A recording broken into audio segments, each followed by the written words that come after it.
రేవంత్ రెడ్డి కనుక ఈ 5 ఏళ్ళు కాంగ్రెస్ గవర్నమెంట్లోనే ఉంటే కాంగ్రెస్ సంకనాకిపోవడం ఖాయం. ఆయన దారి ఆయన చూసుకుంటాడు. నెక్స్ట్ టైం ఆయన ఎక్కడ ఎమ్మెల్యేగా గెలవాలి, ఎవరితో అంటగాగాలి, ఇవన్నీ ప్లాన్స్ ఆయనకు plan A, plan B, plan C అన్నీ రెడీగా ఉంటాయి ఆయన.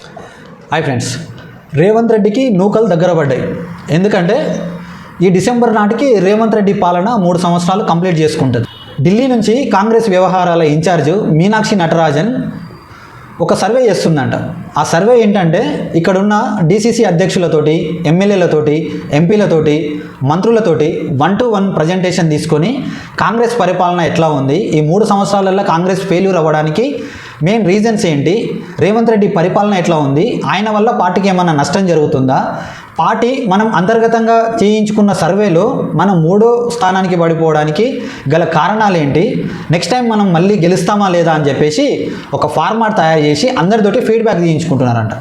ఈ డిసెంబర్ తర్వాత ఈయన 3 ఏళ్ల పరిపాలన అంత చక్కగా లేదని వీళ్ళకి అర్థమయ్యే డిసెంబర్ తర్వాత జనవరిలో తెలంగాణకు కొత్త ముఖ్యమంత్రి వస్తాడని చెప్పేసి ఢిల్లీలో వినిపిస్తున్న మాట.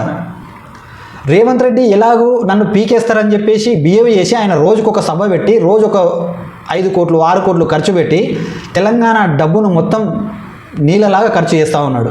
ఆ మేడిగడ్డ బ్యారేజ్లు ఉంటేంది కూల్తేంది, నేను ఉంటానా చేస్తానా అని చెప్పేసి ఆయన ఒక నియంతలాగా బిహేవ్ చేస్తూ ఉన్నాడు అనమాట. రోజుకొక సభ, రోజుకొక ప్రెస్ మీటు. నిన్న అమెజాన్ వెబ్ సిరీస్ అని చెప్పేసి ఒక మాట మాట్లాడాడు. యాక్చువల్గా అది అమెజాన్ వాళ్ళది వెబ్ సర్వీసెస్ ప్రోగ్రామ్. ఈయన అంటాడు అమెజాన్ వెబ్ సిరీస్ అంటాడు.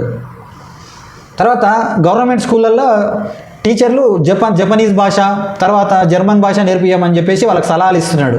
అంటే మన టీచర్లకు జర్మన్ భాష, జపనీస్ భాష, అరబీ భాష అన్ని భాషలు వచ్చాయన్నమాట ఈయన దృష్టిలో. ఆ స్కూళ్ళల్లో ఉన్న గురుకులాలను మూతపడేటట్టు చేసి హాస్టళ్ళల్లో కరెక్ట్ వసతులు కల్పించగా ఎంతమంది విద్యార్థులు చనిపోయారు. మా దరిద్రానికి విద్యాశాఖ మంత్రి కూడా నువ్వే.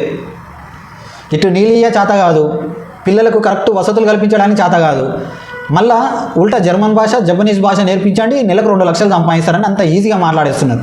ముందు మైకుల ముందు ఎట్లా మాట్లాడాలనో, ఎలాంటి భాష మాట్లాడాలనో ఫస్ట్ ఆఫ్ ఆల్ నువ్వు నేర్చుకో.